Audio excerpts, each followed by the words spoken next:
이어서 날씨입니다. 오늘과 내일은 전국이 대체로 흐린 가운데 비가 내리겠습니다. 이번 비는 남부지방은 내일 아침에 그치겠지만 중부지방은 모레 오전까지 계속될 것으로 보입니다. 내일까지 예상되는 비의 양은 서울을 비롯한 수도권과 강원 영서, 서해 5도에 30에서 최고 100mm, 강원 영동과 충청도, 전라도와 경북 북부 내륙에 20에서 60mm, 경상도에 5에서 40mm입니다. 내일 아침 기온은 서울이 24도가 되겠습니다. KBS 제1라디오 한시 뉴스를 마칩니다. 지금까지 아나운서 정다은이었습니다. KBS KBS 1라디오. 야, 왜? 점심시간에 뭐하냐? 자야지. 야, 그러지 말고 이거 한번 들어봐. 뭔데? 지금 당장 라디오를 켜봐. 나른한 오후 깨울 시사 토크쇼. 모두가 즐길 수 있고 함께하는 시간. 유쾌하고도 신나는 시사 토크쇼. 오태훈의 시사본부. 네, KBS 라디오 오태훈의 시사본부 2부 시작합니다. 청취자 여러분들의 참여 기다리고 있습니다. 우물정 9730 샵 9730으로 방송 중에 의견 보내주시면 되고요.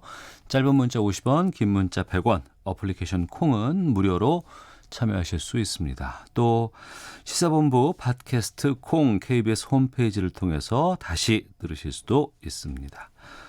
주말 동안의 여러 이슈들을 정리하고 이번 주에 눈여겨볼 만한 소식을 정리하는 시간 시사구말리. 이종근 시사평론가, 강선우 시사평론가 두 분과 함께하겠습니다. 두 분 어서 오십시오. 네, 안녕하세요. 네, 안녕하십니까? 예. 주어진 시간 동안 주말 동안의 이슈를 다 정리할 수 있을지 모르겠지만 최선을 다해서 한번 해봐야 될 것 같습니다. 먼저 오늘 오전 11시 반이었습니다. 조국 법무부 장관을 포함한 6명의 장관들에 대해서 임명이 제가가 됐습니다. 먼저 이 문재인 대통령의 임명 제가 결정 어떻게 보시는지 이종근 평론가께서 먼저 말씀해 주시죠. 네. 일단 지금 추석, 그러니까 민족의 명절, 가장 큰 명절이 바로 이틀 앞으로 다가오니까 네. 오늘은 결단을 내리실 거다라는 전망이 많았어요. 왜냐하면 추석을 그대로 전에 정리하지 않고 그냥 가져갔다가는 네. 전부 다 가족들끼리 모여서 그야말로 이걸 내 편향 집단이라고 심리학에서는 그러는데 자신들이 갖고 있는 어떤 생각들을 공유하는 시간이 이루어지지 않겠습니까? 네. 그러면서 생각을 바꾸기보다는 각자가 갖고 있던 생각을 공고하게 만드는 그런 시간이 바로 그 추석 명절 밥상에 올리는 이슈인데 그야말로 확증 편향. 그렇죠. 예. 확증적이 돼가죠 점점. 그런데 이것을 확정 짓지 않고 갔다가는 사실은 그런 불투명함 속에서 도리어 더 반대 여론이 더 확산될 수도 있다. 차라리 확실히 끊어놓고 그 다음에 지지자들의 더 결집을 이렇게 바라는 것이 네. 더 낫지 않을까 하는 판단이 오늘 이렇게 이 임명으로 나온 게 아닌가 싶습니다. 강선우 평론가께서는요. 대통령께서 정말 많이 고심하셨을 것 같아요. 오전에 잡혀있던 그 수보회의도 이제 취소가 되고 그리고 결국 이제 임명을 발표를 하셨는데 네. 한 달이 넘었잖아요. 네. 그 지명을 한 지가 그동안 굉장히 수많은 변수들이 있었고 오늘로 딱 31일째더라고요. 네, 예. 가장 큰 변수는 아무래도 검찰 수사였겠죠. 그 이례적인 수사 방식이라든가 대대적인 압수수색 그리고 어떤 그 수사의 시기 같은 데서는 아직도 여전히 논란이 많은 상황이지 않습니까? 근데 대통령께서 법률가시잖아요. 당신께서 아마도 조국 장관 자체 관련해서는 실정법 위반 혐의가 없음을 좀 확신을 하신 게 아닌가 어느 정도 보고나 정황 등을 통해서 그래서 네. 이제 임명을 하신 것 같은데 저는 이번 임명이 정말로 우리 사회 개혁, 그러니까 사법기관이나 아니면 권력기관 개혁뿐만이 아니라 교육 등등등 그 사회 전반에 대한 어떤 개혁의 그런 출발점이 좀 돼줬으면 좋겠다 그런 생각이 들고요. 그리고 한편으로 만약에 그렇다면 임명을 안 하셨다면 네. 지금 앞으로 그 후폭풍이라고 지금 얘기들을 하고 있는 그 전국이 좀 달라졌을까? 저는 크게 달라지지 않았을 거라고 봐요. 대통령께서 만약에 임명을 안 하셨다고 해도 지명 철회든 자진 사퇴든 그런 상황이 벌어졌다고 해도 자유한국당에서는 똑같이 국조를 요구했을 테고 특검을 요구했을 것 같거든요. 예. 그래서 그런 면에서 보면 검찰 개혁의 어떤 소명을 가지고 그리고 국민들이 정말로 검찰개혁은 바라고 있지 않습니까? 그래서 그 명령을 따르신 게 아닌가 그런 생각 듭니다. 이 부분에 대해서 이제 이종구 평론가께서 좀 답을 주셨으면 좋겠는데 네. 앞서서는 추석 전에 이 이슈를 정리를 하는 게 맞겠다고 말씀하셨고 그러면 임명으로 간 것에 대해서는 어떤 입장을 보실까요? 일단 저도 평론가님 말씀처럼 그 장고의 시간 동안 아마 장단점 이렇게 했을 경우와 이렇게 했을 경우의 수를 놓고 유불리를 분명히 따지실 수밖에 없으셨을 테고요. 예. 그런데 아쉬운 건 이거죠. 지금 이렇게 내린 판단은 분명히 검찰에 대해서 어떤 메시지를 보냈다라고도 여겨져요. 검찰이 그러니까 이 청문회 바로 끝나자마자 네. 기소 결정을 한 것도 검찰이 이 청와대에 대한 어떤 메시지라고 읽혀지잖아요. 언론에서도 이게 임명 강행되면 하면 안 됩니다라는 뜻으로 읽혀진다면 오늘의 어떤 임명 강행도 거꾸로 검찰에 대한 메시지 이것은 사실은 선을 그어야 되지 않느냐 어떤 의미에서 물론 검찰의 어떤 중립성을 훼손해서는 안 되지만 이런 메시지가 담겨 있습니다. 그런데 저는 강서 평론가님이랑 좀 다르게 보는 게 만약에 이것을 그야말로 뭐 예를 들어서 일부 국민들의 반대의 뜻을 받아들였다라고 한다면 네. 그 힘을 갖고 사실은 개혁을 더 강하게 밀어붙일 수도 있다. 읍참마속이라는 그런 그 경구의 뜻이 그거 아닙니까? 나의 가장 가까웠던 사람을 내가 임명을 해서 이런 어떤 실수를 했지만 그러나 그를 뱀으로써 사실은 그 칼이 더 강한 칼이 될 수 있도록 하는 그 령이 설 수 있도록 하는 네. 그런 이 고사성어가 바로 읍참마속인데 지금도 사실은 마찬가지거든요. 어떤 의미에서는 임명을 강행함으로써 령이 더 떨어지거나 특히나 법무장관이 앞으로 이제 초유의 사태가 이제 벌어지겠지요. 부인에 대한 수사가 계속될 테고 또 잘못하다가 소환까지 할 테고 가장 최악의 수는 법무장관 스스로의 소환도 사실은 또 예상될 수도 있는 문제거든요. 예. 그런 수순으로 계속 간다면 이 전국이 끝나지 않고 계속 이어진다. 그러니까 대통령은 사실 말줄임표를 하는 어떤 그런 그 역할이 아니라 마침점을 찍어야 되는 역할이거든요. 예. 근데 마침점을 찍지 않고 계속 이것을 이어나가게 만든 그런 그 상황이 아닐까 하는 우려도 해보는 거죠. 말씀하세요. 예, 대통령께서 이제 읍참마속의 심정으로 조국 후보자를 낙마를 시키고 그걸 개혁 동력으로 삼을 수도 있었겠다는 그 말씀에 저는 동의를 합니다. 그러니까 대통령이 나도 이만큼 내려놨으니 검찰 당신들도 그 비대한 권력 이만큼을 내려놓으시오. 그런 명분이 충분히 된다는 건 동의를 하지만 또 한편으로 생각을 해보면 이 검찰 개혁이라는 게 일단 어쨌든 입법부에 의해서 그 하드웨어가 완성되는 거 아닙니까? 입법을 통해서 완성이 되는 것이고 그 소프트웨어 그러니까 검찰 내에 어떤 뭐 문화라든지 그런 거를 개혁을 하는 거는 법무부 장관이 그러니까 조국 그 장관 개인의 어떤 자질이 아니라 법무부 장관이란 장관직이라는 힘이 주는 그 힘으로 하는 것이고 그리고 그 장관직에 정말 대통령이 정말로 100% 신뢰를 하고 믿고 맡겨서 대통령이 힘을 실어줄 수 있는 사람이 간다면 그 소프트웨어에 대한 어떤 개혁도 조금 더 수월하지 않겠나 그러니까 그런 판단도 좀 하셨을 거라고 봅니다. 예. 이왕 검찰 얘기가 나와서 검찰 쪽에 좀 상황을 좀 여쭤보도록 할 텐데요. 조국 당시 후보자의 인사청문회를 앞둔 시점들 이럴 때 갑자기 압수수색이 들어오고 그리고 금요일 날이었습니다.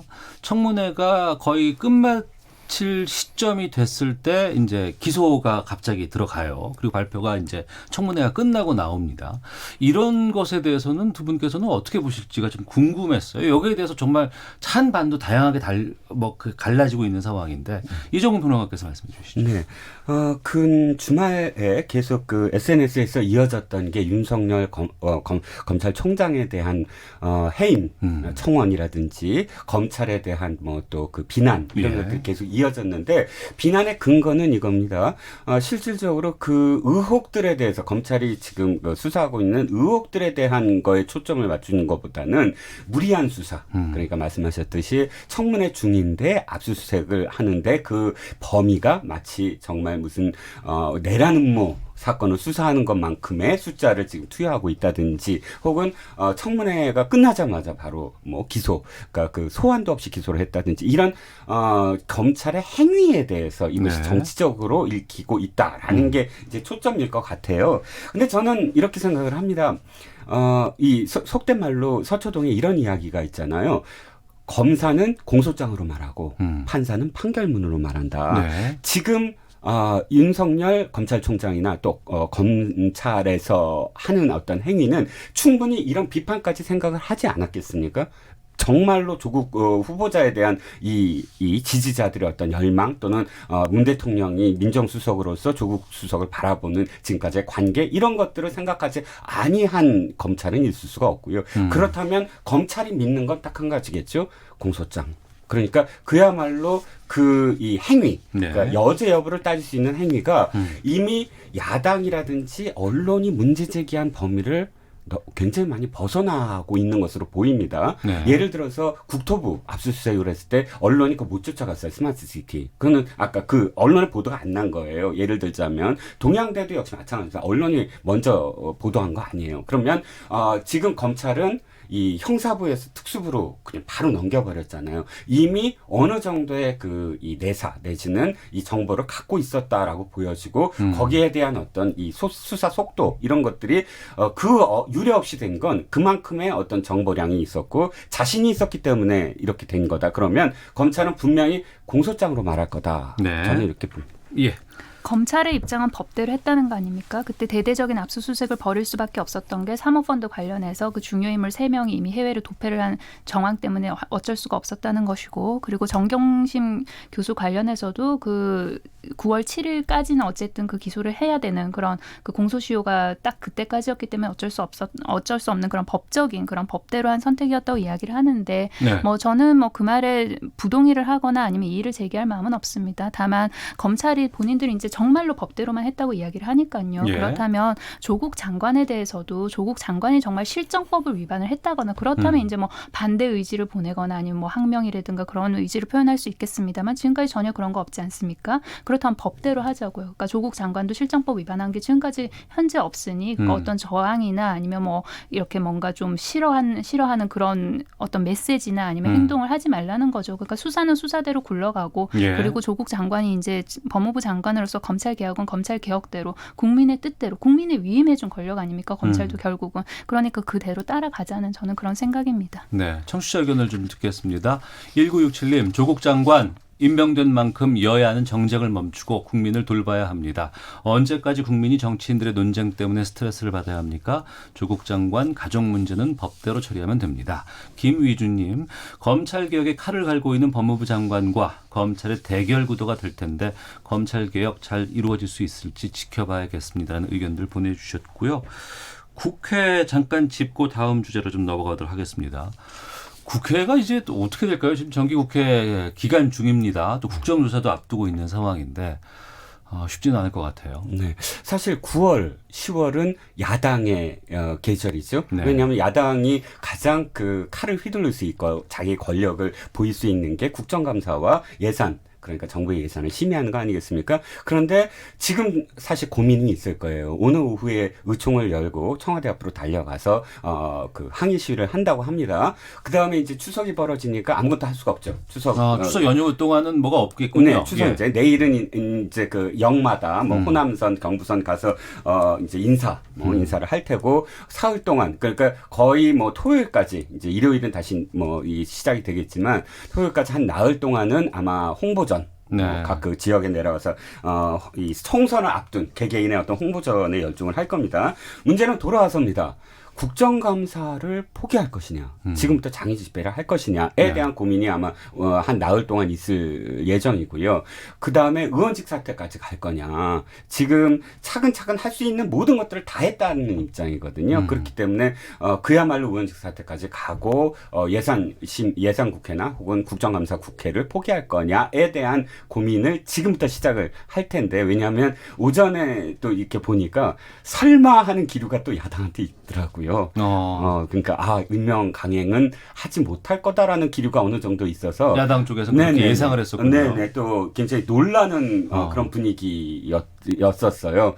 그래서 그렇다면 저는 개인적으로는 그럼에도 불구하고 의회를 포기해서는 안 된다. 지금 이 국민들이 왜 그 조국 후보자에 대해서 반대를 했지만 국회 청문회는 열려야 된다는 의견이 많았듯이 그 똑같은 상황이거든요. 의회를 포기하지 않고 그러나 할 말은 다 하고 비판을 해도 국회에서 해라. 이런 의견들이 많기 때문에 그 고민이 아마도 지금부터 시작된 게 아닌가 싶습니다. 강선우 평론가께서는요? 저도 야당이 여러 가지 이유를 생각을 잘 하신 다음에 그 국회는 포기하지 않으셨으면 좋겠어요. 그 국정감사라는 게 야당의 장이지 않습니까? 국감하면 윤석열 총장도 부를 수 있고 조국 장관도 부를 수 있습니다. 그렇다면 그 야당 입장에서는 그걸 포기하고 싶지는 않을 거예요. 그리고 지난번 장애 집회를 생각을 해보면 이제 뭐 선거법 개혁이라든가 아니면 검경수사권 조정 여러 가지 개혁 입법에 이제 저항을 해서 자유한국당이 장애로 나갔었는데 얻어온 게 없어요. 그러니까 막말 그리고 말실수 그거 말고는 얻어온 게 없거든요. 그리고 이 상황에서 자유한국당 머리가 상당히 복잡할 것 같은데 그 조국 장관의 어떤 여러 가지 의혹이라는 그런 호재 속에서 지금 지지율이 반등하고 있질 않거든요. 네. 그렇다면 이미 국민이 지금 신뢰를 보내주고 있지 않다. 그리고 지지자들 자유한국당 지지자들 사이에서조차 비판하는 목소리가 나오고 있지 않습니까? 그러니까 뭔가 섣불리 그러니까 본인들이 이야기하는 그 큰 결정이 뭔지는 모르겠습니다만 그걸 하기는 쉽지 않은 상황이다. 저는 그렇게 생각합니다. 네.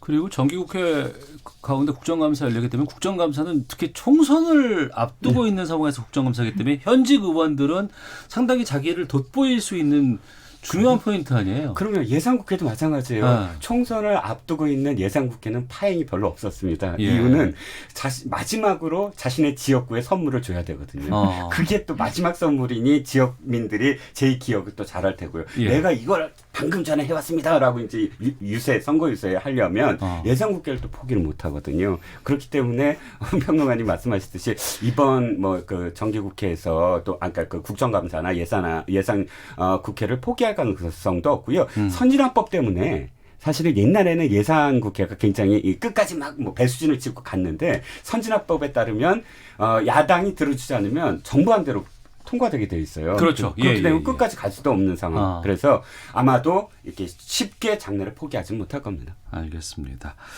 자, 이종근 시사평론가, 강선우 시사평론가와 함께 시사 구말리 진행하고 있는데요. 자녀 문제로 난항을 겪고 있는 상황, 조국 법무부 장관뿐 아니라 주말 사이에 정말 이 소식이 전해지고서는 여기저기서 얘기가 나왔습니다. 자유한국당의 장제원 의원의 아들인 래퍼 노엘의 음주운전 소식.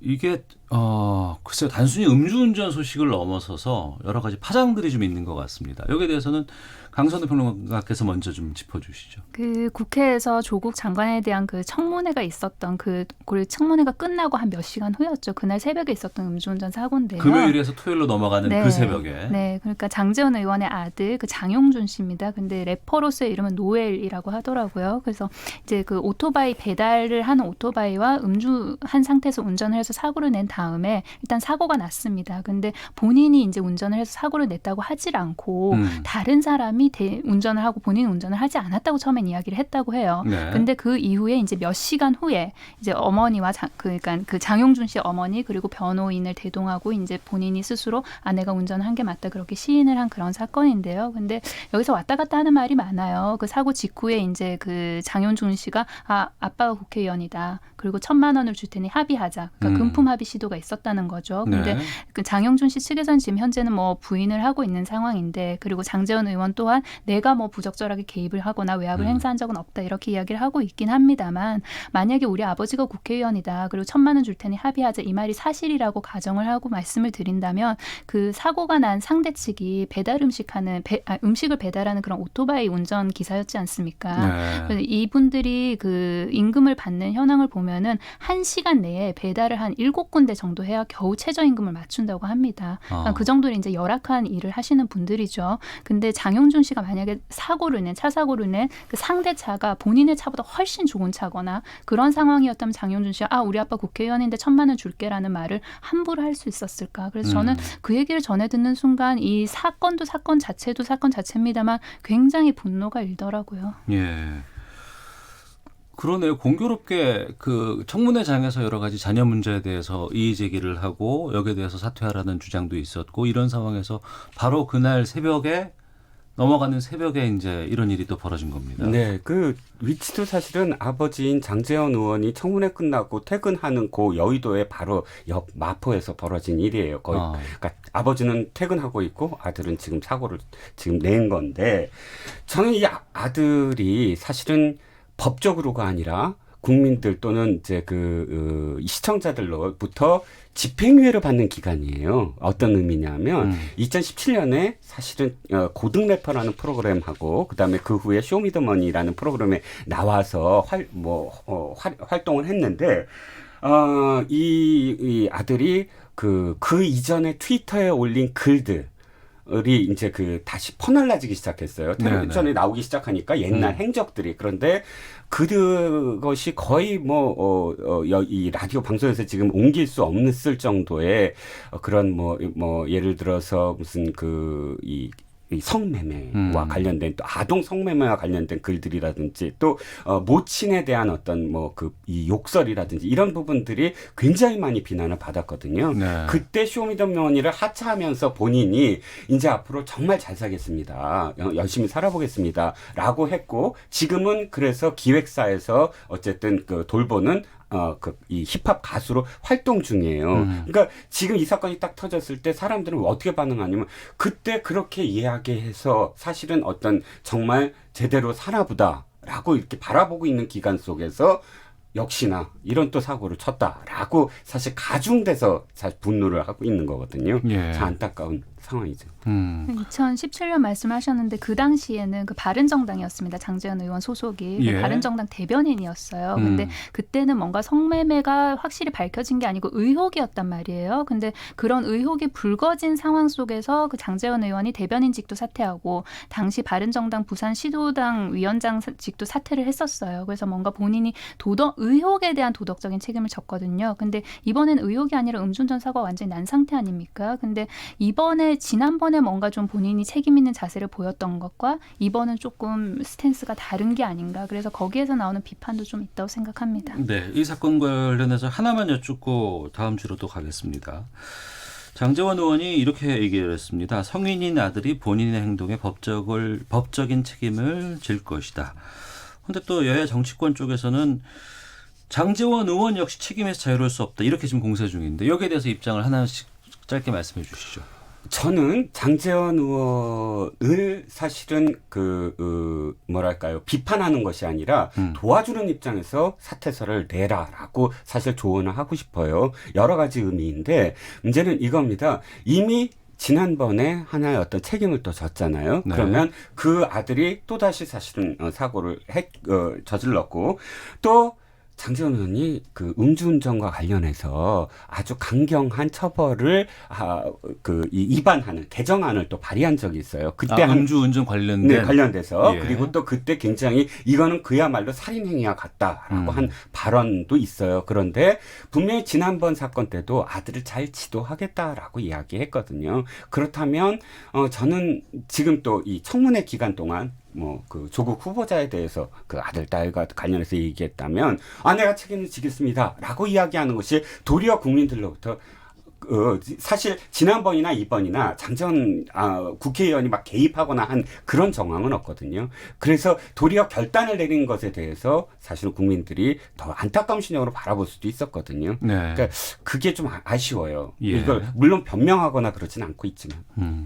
그러니까 본인이 직접 관여되지 않은 어떤 그 자녀나 아니면 배우자 문제에 대해서 정치인과 공인이 어디까지 책임을 져야 되는 문제인 거잖아요. 네. 어려운 문제인 거 맞는 것 같아요. 근데 말씀하셨다시피 이게 이번 일만 독립적으로 벌어진 것도 아니고 뭔가 이렇게 일련의 뭔가 과정이 있었고 그리고 스토리텔링이 되고 있지 않습니까? 지난번 성매매 의혹서부터 시작을 해가지고 그렇다면 장제원 의원이 조금 더 본인의 거취에 대해서 굉장히 좀 무거운 마음으로 고민해볼 필요가 있지 않나 그런 생각입니다. 알겠습니다. 자, 강선우 시사평론가 그리고 이종근 시사평론가 두 분과 함께 시사구말리 하나만 더 살펴보도록 하겠습니다. 오늘 아침에 대법원에서 판결이 나왔습니다. 수행비서 성폭행 혐의로 구속 기소된 안희정 전 충남도지사에게 징역형이 확정이 됐습니다.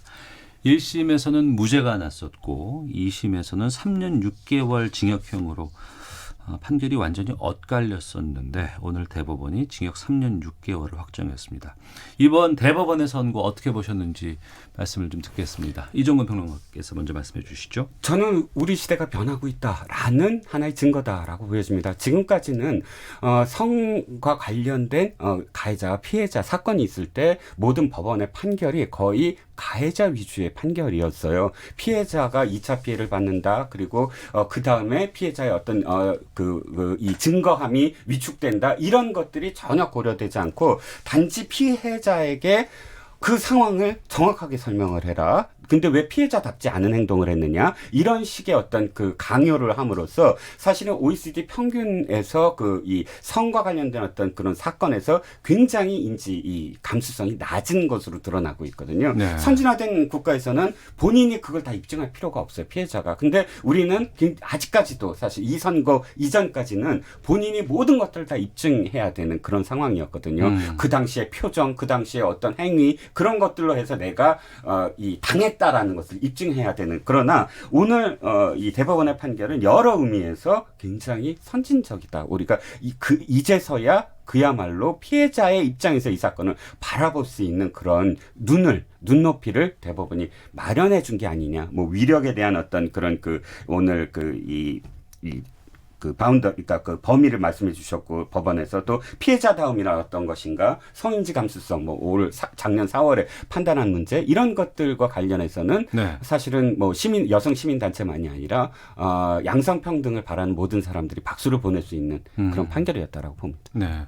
강선우 평론가께서도요. 우리 사회가 이렇게 달라지는, 변화하는, 성장하는 굉장히 중요한 터닝 포인트로 저는 역사가 평가를 할 것이라고 생각을 하고요. 그리고 향후 굉장히 중요한 어떤 판례로 인용이 많이 될 것입니다. 그렇다면 이제 여기서 어디로 어떻게 갈 것인가인 거잖아요. 그 모 판사님이 이제 쓰신 책을 보니까 그 법률 자체, 그러니까 법령이나 법률 자체는 옷 사이즈에 불과한 것이고 그 네. 법률을 해석하는 건 옷감이다. 그러니까 어디까지 늘어나냐는 것이죠. 그러니까 예를 들어서 법률이 66 사이즈면 그 법률을 해석하는 거는 이게 만약에 잡아당기면은 8899까지도 갈 수 있다는 거잖아요. 네. 그렇다면 기존의 법률에서 이런 그 판결이 나왔다는 거는 그 해석의 영역을 시대 정신에 맞게, 국민 법감정에 맞게 뭔가 좀 넓게 많이 잡아당겨서 했다는 그런 이야기가 될 수도 있는데, 그렇다면 우리가 이 판례를 가지고 그 기존에 잡아당길 수 없는 딱 정해져 있는 그런 법령까지 좀 개정하는 그런 움직임으로 가준다면은 우리 사회가 한 발 더 빨리 더 나갈 수 있다고 저는 생각합니다. 네. 사회 말씀해 주셨는데 이번에 대법원의 판결은 형이 확정이 된 겁니다. 이제 끝난 거예요. 그리고 이것은 안희정 전 충남도지사의 구속으로만 끝나는 것이 아니고 우리 사회에 미칠 파장들, 앞으로 여러 가지 영향에 상당한 의미를 좀 부여하지 않을까라는 생각이 들거든요. 그 부분까지 좀 말씀해 주시고 네. 마치도록 하겠습니다. 네, 조금 그런 범위를 좁히면 이거예요. 위력에 의한 그런 지금 강간이잖아요. 근데 예. 위력이라는 건 사실 지금 그러니까 도지사와 직원 뭐 이런 관계만이 아니라 흔히 벌어질 수 있는 모든 관계들이 있어요. 이를테면 학교 안에서 벌어지는 것들. 그러니까 위력이라는 게 왜 필요하냐면 반항을 하지 않았다. 너는 뭐 그 점으로 사실은 판결을 해왔거든요. 예. 근데 왜 반항을 하지 못했는가에 대한 그런 그 세부적인 마음을 들여다보는 거예요. 네. 그렇기 때문에 그 안에 보면 선생과 제자라는 관계 또는 뭐 지금같이 그러니까 상사와 부하 직원의 관계 이런 우리가 내려왔던 어떤 관계들 속에서 반항을 할 수 없게끔 길들여지는 그런 사건들, 그런 상황들, 이런 상황들이 이제는 부각이 될 것이다. 그래서 이번 한 사건이 아니라 굉장히 폭넓게 해석될 수 있는 여지가 있을 것이다라고 보여집니다. 네. 이번 판결에서 가장 주목해 볼 만한 게 공통된 피해자다움이 없다는 거 아닙니까? 그러니까 각각의 관계에 의해서 각각의 상황에 의해서 다 판단을 달리해야 된다는 것이고요. 지금 이 순간에도 힘겹게 목소리를 내고 있는 어떤 그 성범죄 피해자들이 있을 것이고, 그리고 정말 말씀하셨듯이 그들이 입증을 해야 되기 때문에 더 답답하고 좌절스러운 상황 아니겠습니까? 네. 그런데 이번 판결 보고 용기 잃지 말고 내 목소리가 안 들린다고 해도 좌절스럽더라도 계속해서 본인 이야기를 좀 용기 내서 해주셨으면 좋겠습니다. 알겠습니다. 자, KBS 라디오 오태훈의 시사본부 시사구말리 마치도록 하겠습니다. 지금까지 이종근 시사평론가, 강선우 시사평론가 두 분과 함께 말씀 나눴습니다. 오늘 짧고 굵게 여러 가지 것들을 다 지금 소화할 수 있어서 저는 그나마 좀 다행스럽다는 생각이 듭니다. 두 분 도와주셔서 고맙습니다. 네, 감사합니다. 고맙습니다. 헤드라인 뉴스입니다. 조국 법무부 장관 딸의 고등학교 시절